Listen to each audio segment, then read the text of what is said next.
মুসলিমদের বিন্দু বিন্দু যে ইমান আছে, প্রত্যেকটা মুসলিমের এখন একটা সংঘবদ্ধ হওয়া উচিত। কারণ সংঘবদ্ধ না হওয়ার কারণে সমাজে বাতিল প্রতিষ্ঠিত, হক প্রতিষ্ঠিত না। কারণ ভালো মানুষগুলোর কোনো সংগঠন নাই, খারাপ মানুষ সংগঠিত হওয়ার কারণে আজকে সমাজে বাতিল প্রতিষ্ঠিত হচ্ছে।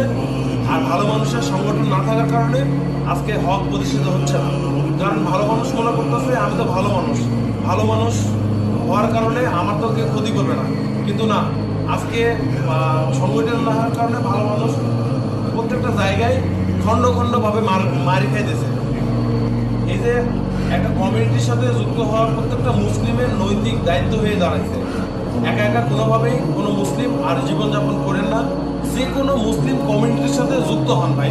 এটাই আপনাদের কাছে আমার দাবি বা রিকোয়েস্ট।